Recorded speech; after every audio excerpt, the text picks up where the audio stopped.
जमील मेहदी ने मेरा हाथ दबाते हुए कहा, मैं तुम पर यकीन करता हूँ। एक और बात यह है कि तुम्हें दिन की रोशनी में सीक्रेट सेक्शन के ब्लॉक के अकब में जो सड़क गुजरती है वहाँ जाकर अपने टारगेट का सर्वे यानी मुशाहिदा करना होगा। ये काम तुम्हें अकेले करना होगा, मैं तुम्हारे साथ नहीं जाऊँगा। हाजी साहब भी तुम्हारे साथ नहीं जाएंगे। मैं तुम्हें इस बाज़ार का नाम और मोहल्ले को बता देता हूँ। बाकी तुम्हें अपने इस मिशन के लिए जिन जिन चीज़ों की ज़रूरत होगी हाजी साहब तुम्हें मुहैया कर देंगे। इसके बाद जमील मेहदी ने इमरान को सड़क का नाम और इसके इलाके के बारे में पूरी तफसील कागज़ पर लिखवा दी। जहां इंडियन डिफेंस डिपार्टमेंट की टॉप सीक्रेट सेक्शन वाले ब्लॉक की एक भी दीवार लगती थी और जहां सड़क पर बाहर की जानी मोटर मैकेनिक का खोखा था। इमरान ने यह सब कुछ लिख कर संभाल कर रख लिया। जमील मेहदी बोला, एक और ज़रूरी बात मैं तुम्हें बताना भूल गया था। वो ये बात कि अगर तुम आतिशदान की चिमनी के ज़रिए ज़िंदा हालत में सीक्रेट सेक्शन में उतरने में कामयाब हो गए तो वहाँ तुम्हें आतिशदान के बिल्कुल सामने वाली दीवार के साथ लगी हुई लोहे की 3 अलमारियाँ नजर आएंगी। इनमें जो दरमियान वाली अलमारी होगी तुम्हारी टॉप सीक्रेट फाइल, जिसमें इस बार बरदार जहाज़ का नाम और नंबर लिखा है जो भारी मिकदार में असला और गोला बारूद लेकर भारत आने वाला है। और सबसे ज़रूरी बात मैंने अभी तक नहीं की, वो ये है कि तुम अपने दुश्मनों के मुल्क में हो। तुम्हारे पास कोई पासपोर्ट वीज़ा नहीं है। तुम्हें बेहद मोहतात रहना होगा। ये दिल्ली है और भारत की राजधानी है। यहाँ सिविल और मिलिट्री इंटेलिजेंस वालों का एक जाल बिछा हुआ है। अगर किसी ने तुमसे पूछा तो अपने आप को यहाँ हरगिज़ हिंदू जाहिर न करना, मुसलमान ही जाहिर करना और यही कहना कि तुम बिहार के रहने वाले हो और दिल्ली में काम की तलाश में आए हो और रात को स्टेशन पर सोते हो। यहाँ बिहारी खासी तादाद में काम की तलाश में आते हैं। अब मैं चलता हूँ। तुम कल किसी वक्त टारगेट का मुशाहिदा करने के लिए निकल जाना। मैं कल रात को नहीं तो परसों रात को तुम्हें इसी कमरे में मिलूंगा। जमील मेहदी ने इमरान से हाथ मिलाया और कमरे से निकल गया। इमरान ने कमरे का दरवाज़ा बंद करके चटखनी लगाई और सोफे पर बैठकर अपने जहन में टॉप सीक्रेट सेक्शन मिशन की मनसूबाबंदी के बारे में गौर व फिक्र करने लगा। इस मिशन के लिए अक्लमंदी के साथ साथ बेहद मोहतात रहने की भी ज़रूरत थी। मामूली सी गफलत ना सिर्फ ये कि इस मिशन को तहस नहस कर सकती थी बल्कि खुद इसे भी फांसी के तख्ते तक पहुंचा सकती थी। इसे जो कुछ भी करना था अकेले ही करना था। यह अकेले कमांडो का ही काम था।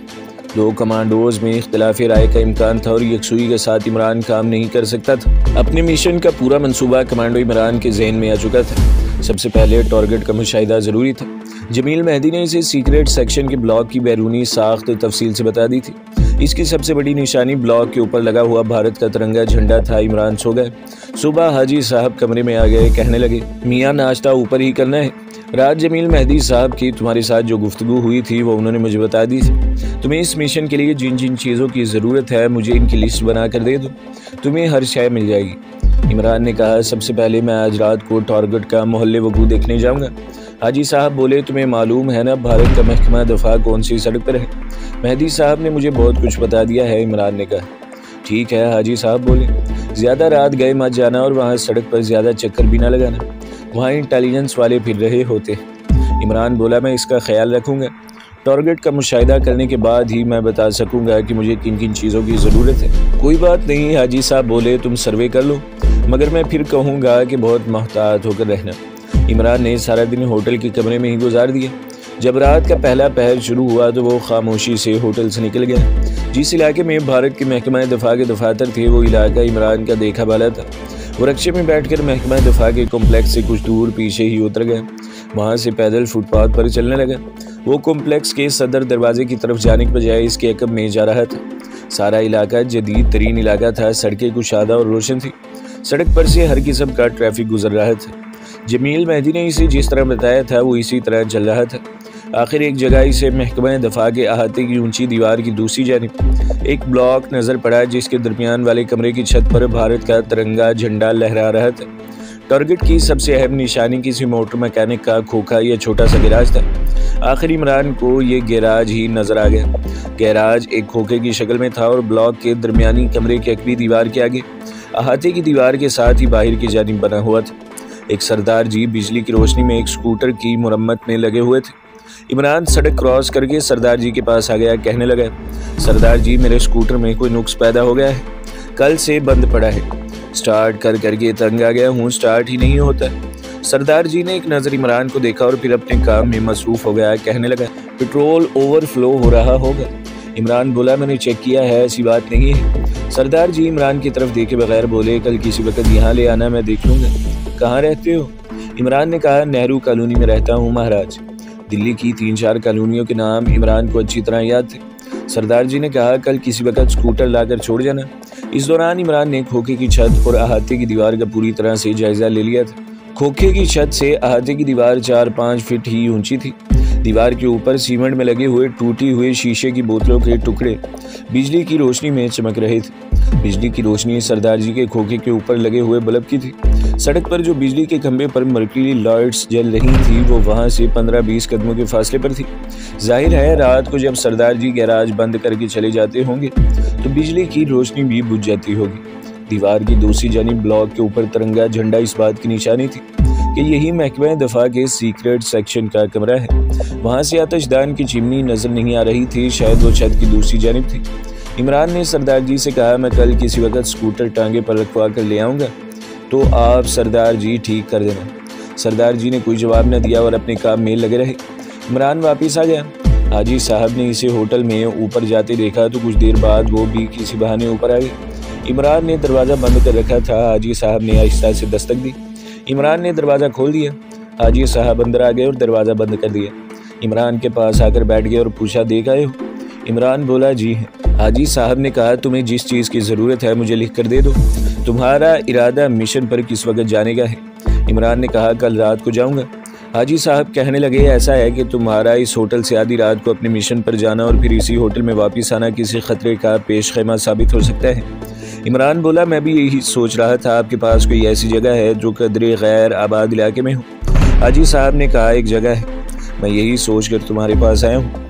वहाँ तुम्हें आते जाते कोई नहीं देख सकेगा। बस सिर्फ तुम्हें इतना ख्याल रखना पड़ेगा कि तुम्हारे पीछे कोई इंटेलिजेंस वाला न लग जाए, क्योंकि तुम्हारा टारगेट इंतहाई हसास इलाके में है। इमरान ने कहा, इसकी आप फिक्र न करें, मैं पूरी एहतियात से काम लूँगा। अगर कोई मेरे पीछे लग गया तो मुझे पता चल जाएगा, फिर मैं आपकी बताई हुई जगह पर नहीं जाऊँगा, किसी दूसरी तरफ निकल जाऊँगा। इसके बाद मैं जानूँ और इंटेलिजेंस का जो आदमी मेरे पीछे लगा हो वो जाने। हाजी साहब मुतफक्कर होकर बोले, लेकिन इंटेलिजेंस का आदमी तो तुम्हारा पीछा नहीं छोड़ेगा।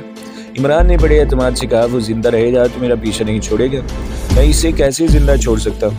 हाजी साहब खामोश हो गए। अगरचे वो खुद कमांडो नहीं थे, मगर इससे पहले कई कमांडो जाबाजों को भुगता चुके थे। इन्हें अच्छी तरह मालूम था कि जब खुफिया पुलिस वाला आदमी किसी कमांडो के पीछे लग जाता है तो फिर वो किस कदर खतरनाक साबित हो सकता है। वो ये भी जानते थे कि ऐसे हालात में कमांडो इस खुफिया पुलिस वाले को कभी जिंदा नहीं छोड़ते और कमांडो के लिए इस किस्म के किसी आदमी को हलाक कर डालना कोई मुश्किल नहीं होता। उन्होंने इमरान से कहा, कल मैं तुम्हें अपने साथ ले जाकर जगह दिखा दूंगा। ये जगह गैर आबाद इलाके में है। 2-3 साल पहले मैंने ये एक कनाल का प्लॉट खरीद कर 4 दीवारी बनाई हुई थी। मेरा बूढ़ा मुलाजिम वहाँ चौकीदारी करता है। 2 कमरे डाल रखे हैं। एक कमरा चौकीदार के पास है, एक मैंने बंद किया हुआ है। इसकी चाबी मैं तुम्हें दे दूंगा। इलाका शहर से ज़्यादा दूर भी नहीं है। इमरान ने कागज़ पेंसिल निकाल लिया और बोला, सबसे पहले तो मुझे एक इंतहाई हसास और छोटे से छोटे फ़ोटो कैमरे की ज़रूरत है। क्या आप इसका इंतज़ाम कर देंगे? हाजी साहब मुस्कुराए, कहने लगे, मियाँ तुमसे पहले मैं कई जाबाज कमांडो को भुगता चुका हूँ। पाकिस्तान और कश्मीर के जिहाद की खातिर तो मैं अपनी जान भी देने को तैयार हूँ। तुम फिक्र न करो, समझ लो कि तुम्हारी मतलूबा कैमरे का इंतज़ाम हो गया है। आगे लिखो, इस चीज़ की मज़ीद ज़रूरत होगी। इमरान ने लिखते हुए कहा, मेरा ऑटोमेटिक पिस्तौल तो आपके पास ही है, वो भी मुझे दे दीजिएगा। हाजी साहब बोले, ज़रूर ले लेना, वो तुम्हारी अमानत है। और कुछ? इमरान लिख भी रहा था और बोले भी जा रहा था। कम से कम 25 गज़ लंबी नायलॉन की मजबूत और बारीक से बारीक रस्सी की ज़रूरत होगी। इसका इंतज़ाम भी हो जाएगा, हाजी साहब ने कहा। इमरान बोला, इसके अलावा एक और चीज़ है जिसके बगैर मेरा मिशन मुकम्मल नहीं हो सकता। खुदा करे कि वो मिल जाए।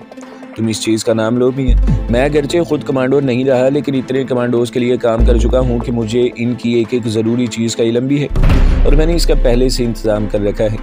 इमरान को कदरे इत्मीनान हो गया, कहने लगा, एक छोटा और बारीक इलेक्ट्रॉनिक पेशकश होता है जिसको बैटरी के ज़रिए चार्ज किया जाता है। इसमें मामूली सा करंट होता है। हाजी साहब ने इमरान की बात करते हुए कहा, सीधा कहो कि तुम्हें एक इलेक्ट्रॉनिक्स रॉड चाहिए। मैं जानता हूँ ये किस काम आता है। इसकी मदद से किसी भी कंडक्टर को शॉर्ट सर्किट किया जाता है। इमरान हैरान होकर हाजी साहब को तकने लगा। इस शख्स को कमांडोज़ के काम आने वाली जदीद तरीन आलात का भी इल्म था। इसने कहा, हाजी साहब आपने बिल्कुल सही कहा, मुझे इलेक्ट्रॉनिक रॉड ही चाहिए, लेकिन ये सबसे छोटे साइज़ का होना चाहिए। हाजी साहब मुस्कुरा रहे थे, कहने लगे, फिक्र न करो, ये सबसे छोटे साइज़ का होगा। और लिखो क्या क्या चाहिए। इमरान बोला, इसके अलावा सिर्फ एक कमांडो चाकू की ज़रूरत होगी, इसका बंदोबस्त भी हो जाएगा। बस और कुछ नहीं, इमरान ने कागज़ हाजी साहब के हवाले करते हुए कहा। हाजी साहब ने कागज़ तय करके अपनी जेब में रख लिया और बोले, सुबह मैं तुम्हें कुछ नकद रकम भी दे दूंगा, तुम्हें टैक्सी रिक्शा के लिए इसकी ज़रूरत पड़ेगी। इमरान ने कहा, हाजी साहब मेरे पास आपका शुक्रिया अदा करने के लिए अल्फाज नहीं है। हाजी साहब ने उठते हुए कहा, भाई मियाँ शुक्रिया कैसे, ये तो मैं अपना फ़र्ज़ अदा कर रहा हूँ, बल्कि यूँ समझ लो कि एक तरह से कश्मीर के जिहाद में शरीक हो रहा हूँ। अल्लाह ताला इसे कबूल फरमाए, बस मुझे और कुछ नहीं चाहिए। जज़ाकल्लाह। इमरान बेख्तियार पुकार उठा। हाजी साहब के जाने के बाद इमरान ने होटल के अपने कमरे में ही खाना मंगवा कर खाया। कुछ देर बैठा अखबार पढ़ता रहा, फिर बत्ती बुझाकर सो गया। दूसरे दिन सुबह सुबह हाजी साहब ने इमरान को साथ लिया और इसे वो जगह दिखाने चल दिए जहाँ से इमरान ने रात को अपने कमांडो मिशन पर रवाना होना था। इस जगह का सही हदूद अरबा मैं बयान नहीं करूँगा, यूँ समझ लें कि ये जगह शहर से थोड़े फासले पर थी। गवर्नमेंट का मंसूबा यहाँ एक नई कॉलोनी बनाने का था। अभी एक एक दो दो कनाल के प्लॉट कुछ फरोख्त हो चुके थे, कुछ खाली पड़े थे, किसी जगह भी तामीर का काम शुरू नहीं हुआ था। हाजी साहब ने अपने प्लॉट के गिर्द 4 दीवारी बना रखी थी। इसके अंदर अलग अलग 2 छोटे छोटे कमरे थे। एक कमरे में बूढ़ा चौकीदार सोता था, दूसरा कमरा खाली पड़ा था। हाजी साहब ने वो कमरा खोलकर चाबी कमांडो इमरान को दे दी और चौकीदार से कहा कि ये मेरे दोस्त हैं, आज की रात ठहरेंगे। कमरे के पीछे बाथरूम बना हुआ था। इमरान हाजी साहब के साथ वापस अपने होटल में आ गया। इसने अंदाज़ा लगा लिया था कि टैक्सी वगैरह इसे काफ़ी दूर जाकर मिलेगी। दोपहर के बाद हाजी साहब इमरान के मिशन में काम आने वाली चीज़ें लेकर आ गए। उन्होंने प्लास्टिक के लिफाफे में से इलेक्ट्रॉनिक रॉड, कैमरा और कमांडो चाकू निकाल कर इमरान के सामने मेज़ पर रख दिए। इमरान ने सबसे पहले इलेक्ट्रॉनिक्स रॉड को चेक किया। इसकी बैटरी चार्ज थी। ये बहुत बारीक सलाख की तरह का पेशकश है। इमरान को इसकी ज़रूरत थी। कैमरा भी सीक्रेट लाइटर साइज़ का था। इमरान ने पूरी तरह कैमरे को चेक किया। हाजी साहब ने कहा, इसमें फ़िल्म डाली हुई है, एक फ़िल्म में ये 120 तस्वीरें लेता है। इमरान ने कहा, मुझे इसी कैमरे की ज़रूरत थी। इन चीज़ों के अलावा नायलॉन की स्याह रंग की रस्सी का गुच्छा भी था। हाजी साहब ने कहा, मैंने इसे चेक किया था, तुम भी चेक कर लेना। ये बहुत मजबूत रस्सी है, इसके टूटने का सवाल ही पैदा नहीं होता। तुमसे पहले कई जाबाज हुर्रियत इसे आजमा चुके हैं। बाकी तुम्हारा पिस्तौल भी मेरी जेब में है। इमरान बोला, मेरा ख्याल है इस मिशन में ये पिस्तौल मेरे काम नहीं आएगा। इसकी वजह जाहिर है, इसके आगे साइलेंसर नहीं लगा हुआ है। ये पिस्तौल आप अपने पास ही रखें, हंगामी सूरत में मेरा कमांडो चाकू ही काफ़ी होगा। इमरान ने हाजी साहब को बताया कि वो शाम होने से ज़रा पहले होटल से निकल जाएगा और अगर पकड़ा न गया तो दूसरे रोज़ मुँह अंधेरे वापस आ जाएगा। हाजी साहब बोले, आज तक मेरे यहाँ से निकलकर अपना मिशन पर गया हुआ कमांडो हमेशा कामयाब ही वापस लौटा है। तुम भी इंशाल्लाह कामयाब हो, कामरान वापस आओगे। मैं नीचे काउंटर पर जा रहा हूँ, इंशाल्लाह कल मुलाकात होगी। इमरान तीसरे पहर तक आराम करता रहा। सूरज ढलने लगा तो उठकर तैयार होना शुरू हो गया। इसने मिटियाले रंग की पतलून और इसी रंग की कमीज़ पहनी और तमाम ज़रूरी चीज़ें अपनी जेबों में रख ली। ज़रूरी चीज़ें 2 ही थी, एक इलेक्ट्रॉनिक रॉड, दूसरा छोटे साइज़ का इंतहाई ताकतवर कैमरा। नायलॉन की रस्सी इसने पतलून की पिछली जेब में ठोंस ली। कमांडो चाकू भी पतलून की दूसरी पिछली जेब में रखा हुआ था। एक खेस जिस्म के गिर्द लपेटा और अल्लाह का नाम लेकर कमरे को ताला लगाकर होटल से बाहर आ गया। चौक में से रक्षा पकड़ा और हाजी साहब के खाली प्लाट से थोड़े फासले पर रक्षे को छोड़ दिया और वहाँ से पैदल आए। इस वक्त तक सूरज गुरूब हो चुका था और शाम के साए फैलने लगे थे। बूढ़े चौकीदार ने सलाम किया और चाय का पूछा। इमरान ने कहा, मैं खाना वगैरह खाकर चाय पी कर आया हूँ, अब मैं सुबह तक आराम करूँगा, मुझे बेआराम न किया जाए। चौकीदार अपनी कोठरी की तरफ चल दिया। इमरान ने चाबी लगाकर कमरे का दरवाज़ा खोला और कमरे में आते ही दरवाज़ा बंद करके अंदर से चटखनी लगा दी। वो आमतौर पर रात को किसी मिशन पर जाते हुए खाना वगैरह बिल्कुल नहीं खाता। घड़ी पर इसने वक्त देखा, अभी बहुत वक्त पड़ा था। कमरे में टीवी तो नहीं था, एक छोटा रेडियो कॉर्नर्स पर पड़ा था। इसी ने रेडियो लगाकर सुई घुमानी शुरू कर दी। एक जगह अंग्रेजी म्यूज़िक हो रहा था। इसने आवाज़ धीमी करके वही स्टेशन रहने दिया। कमरे में हल्की हल्की अंग्रेजी म्यूज़िक की धुनें बिखरने लगी। इसे ये म्यूज़िक बड़ा अच्छा लगता था, वक़्त गुजारना इसे आता था। इसकी भी इसे ट्रेनिंग मिली थी। वो जूतों समेत पलंग पर खेस थोड़ा ऊपर करके लेट गया और बहुत कुछ सोचने लगा। थोड़ी थोड़ी देर बाद वो अपनी घड़ी पर वक़्त देख लेता। वक़्त गुजरता जा रहा था। कमरे की बत्ती रोशन थी। जब रात के 12 बज गए तो वो खेस अलग करके उठ खड़ा हुआ। इसने बाथरूम में जाकर मुंह पर ठंडे पानी के छींटे मारे, वज़ू किया, 2 नफल पढ़कर अल्लाह ताला से अपने मिशन की कामयाबी की दुआ मांगी। जेब से एक एक चीज़ निकाल कर इसे अच्छी तरह से चेक किया। कमांडो चाकू कमीज़ के अंदर आधा पतलून के अंदर था और आधा पतलून के बाहर था। और इस तरह रखा था कि वक़्त आने पर वो हाथ डाल कर इसे आसानी से निकाल ले। कमरे की बत्ती बुझाई, आहिस्ता से चटखनी उतारकर दरवाज़ा खुला, दरवाजे को बंद करके ताला लगाया, चाबी वहीं एक जगह छुपाई, खेस की बुक्कल दी और प्लॉट के अहाते के गेट में से रात के अंधेरे में बाहर निकल गया। सड़क इसने दिन के वक्त देख रखी थी। वो एक तरफ होकर चुपचाप चल पड़ा। रात सर्द थी, सारा इलाका सुनसान पड़ा था। दूर दूर राजधानी दिल्ली की रोशनियां झिलमिला रही थी। वो एक चौक में से दाएं जानी मुड़ गया। ये सड़क सीधी शहर की तरफ जाती थी। अगले चौक में से खाली रक्षा मिल गया। इसने हाथ देकर रक्षा खड़ा किया और अंदर घुसकर इंडियन डिफेंस डिपार्टमेंट वाली सड़क का नाम लेकर ड्राइवर को वहां चलने के लिए कहा। यह जगह वहां से काफ़ी दूर थी। रक्षा रात की खामोशी में खाली सड़क पर दौड़ने लगा। इसे अपनी मंजिल पर पहुंचते पहुंचते आधा घंटा लग गया। हस्बे आदत यहाँ भी इसने रक्षा पीछे ही रुकवा लिया। इसे पैसे दिए और फुटपाथ पर चलने लगा। इस सड़क पर भी कभी कभी कोई कार या ट्रक वगैरह गुजर जाता था। इमरान खेस की बुक्कल मारे अपने आप को समेट कर चला जा रहा था। आखिर इसे कुछ फासले पर महकमा डिफेंस के बहुत बड़े कॉम्प्लेक्स की रोशनियां दिखाई देने लगी। वो बाएं तरफ इन रोशनियों से हटकर सड़क पर से उतरकर एक ग्राउंड में से गुजरता हुआ कॉम्प्लेक्स की अकब वाली सड़क पर आ गया। ये सड़क तकरीबन खाली पड़ी थी। वो कॉम्प्लेक्स की चारदीवारी को छोड़कर सामने वाले फुटपाथ पर बज़ाहिर इस तरह चला जा रहा था जैसे अपनी धुन में मस्त हो और इसे दुनिया की कोई खबर न हो। लेकिन हकीकत ये थी कि वो चारों तरफ से बाखबर था और नीची निगाहों से कुछ अंधेरे और कुछ रोशनी में एक चीज़ का बगौर जायजा ले रहा था। आखिर वो सरदार जी मोटर मैकेनिक के खोखे के पास पहुंच गया। सरदार जी का खोखा बंद था। खोखे के ऊपर जो बत्ती लगी थी वो बुझी हुई थी। सिर्फ कॉम्प्लेक्स के अहाते के अंदर हल्की रोशनी हो रही थी। इस रोशनी में इसे सीक्रेट सेक्शन के ब्लॉक के ऊपर लगा हुआ तिरंगा झंडा नजर आ गया। वो बिल्कुल न रुका। 6-7 कदम बड़ी बेनियाजी से चलता गया, फिर एकदम रुका और बैठ गया। बैठते ही इसने गर्दन मोड़कर मोटर मैकेनिक सरदार जी के खोखे की तरफ देखा।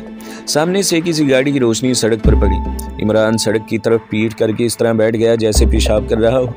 जब गाड़ी गुजर कर काफ़ी दूर चली गई तो एकदम से उठा, दौड़कर सड़क पार की और खोखे के पीछे अंधेरे में खोखे की दीवार के साथ लगकर खड़ा हो गया। वो काबी नज़रों से दाएं बाएं देख रहा था। इस वक्त इत्तेफाक से सड़क बिल्कुल खाली पड़ी थी। ये एक सुनहरी मौका था। वो खोखे के अकब में खोखे और अहाते की दीवार के दरमियान आ गया। यहाँ 2-3 पुराने टायर पड़े थे। इन पर पाँव रखकर वो खोखे की छत पर चढ़ गया। यहाँ से अहाते की दीवार का फासला बमुश्किल 4 फीट होगा और बुलंदी भी इतनी ही थी। ये इंडिया के महकमा दफा वालों की नालायकी थी कि उन्होंने इतने हसास इदारे के बाहर अहाते की दीवार के साथ एक मोटर मैकेनिक को खोखा बनाने की इजाज़त दी थी। हकीकत यह है कि अगर वहाँ ये खोखा ना होता तो इमरान के लिए 3 मर्द ऊंची दीवार को पार करना अच्छा खासा एक मसला बन सकता था। इसने खेस उतार कर इसको तय किया और अहाते की दीवार के ऊपर जो टूटी हुई बोतलों के टुकड़े लगे थे इनके ऊपर फेंक दिए। इसके साथ ही उछलकर दीवार की मुंडेर को पकड़ लिया। तय किए हुए खेस ने गद्दियों का काम दिया और हाथों को शीशे के टुकड़ों से जख्मी होने से महफूज रखा, लेकिन इसके साथ हल्की हल्की चुभन ज़रूर महसूस हुई। इस किस्म की दीवारों पर चढ़ने उतरने की इसे काफ़ी ट्रेनिंग मिली थी। इसने मुंडेर पर चढ़कर दूसरी तरफ देखा। दीवार पर खड़े होकर सीक्रेट सेक्शन की मुंडेर पर कमंदर डालना खतरनाक साबित हो सकता था। किसी तरफ से भी वो किसी गार्ड या गश्त करती पेट्रोल पार्टी को नजर आ सकता था। सीक्रेट सेक्शन की दीवार और अहाते की दीवार के दरमियान 6-7 फीट का खिला था। नीचे काट कबाड़ सा नजर आ रहा था। इसने अल्लाह का नाम लिया और मुंडेर पर हाथ जमाकर नीचे लटक गया। इस तरह दीवार का 1 मर्द ऊंचाई का फासला कम हो गया। इसने हाथ छोड़ दिया और रद्दी कागजों के अंबार के ऊपर गिरा और वहीं सांस रोककर बैठ गया। वो ये मालूम करना चाहता था कि किसी ने इसे देखा तो नहीं, किसी तरफ से कोई आवाज़ तो नहीं आई। अहाते के अंदर कॉम्प्लेक्स में खामोशी छाई हुई थी, मगर ब्लॉकों के आगे रोशनी हो रही थी। इसे मालूम था कि सीक्रेट सेक्शन के ब्लॉक के सामने 2 सिपाही पहरे पर खड़े हुए हैं। जमील मेहदी ने यही बताया था कि वहाँ 2 सिपाही हर वक्त पहरे पर मौजूद होते हैं। इसे ये ख्याल रखना पड़ रहा था कि कहीं वो इसकी आहट सुनकर चुकन्ने ना हो जाए। जहाँ वो रद्दी कागज़ों के ढेर पर पड़ा था वहाँ अंधेरा था। इसने बैठे बैठे पतलून की जेब से नायलॉन की बारीक रस्सी का गुच्छा निकाल कर खोला और रस्सी के सिरे को रस्सी के साथ जोड़कर आगे 3 फुट कतर का एक गोल हल्का बना दिया। फिर उठकर सीक्रेट सेक्शन की दीवार का जायजा लिया। ऊपर छत पर अंधेरा था, मगर इसे मालूम था कि किस जगह पर तिरंगा झंडा लगा हुआ है। जैसे कि इन्हें तरबियत दी गई थी, इस पर अमल करते हुए इमरान ने रस्सी के गोल हल्के को 6-7 मरतबा जोर से घुमाया और फिर ऊपर छत की तरफ उछाल दिया। इसका ख्याल था कि वो रस्सी के हल्के को झंडे के पाइप में डालने में कामयाब हो जाएगा, और अगर इसमें कामयाब ना भी हुआ तो रस्सी का हल्का ऊपर किसी न किसी जगह ज़रूर अटक जाएगा। पहली बार ऐसा न हुआ और रस्सी खींचने से नीचे आ गई। दूसरी बार भी इसे कोई कामयाबी न हुई। इसकी वजह सिर्फ ये थी कि इमरान अंधेरे में तीर चला रहा था। झंडे का पाइप इसे नजर नहीं आ रहा था। अगर नजर आ रहा होता तो पहली बार ही कमंद फेंकने से रस्सी का हल्का पाइप के अंदर उतर जाता। तीसरी बार कमंद का हल्का ऊपर उछालकर इमरान ने रस्सी को खींचा तो वो छत पर किसी जगह अटक गई थी। इमरान ने जोर से रस्सी को खींचा, रस्सी किसी जगह बड़ी सख्ती से अटकी हुई थी। इसने रस्सी को दोनों हाथों से थाम कर दोनों पांव दीवार के साथ लगाए और देखते देखते बड़ी फुर्ती से दीवार पर चढ़ गया। तो दोस्तों, अगली किस्त सुनने के लिए हमारे चैनल को सब्सक्राइब करें, वीडियो को लाइक करें और बेल के आइकन को भी दबा दें ताकि हर जो आने वाली वीडियोस हैं वो आपको सबसे पहले मिलती रहें।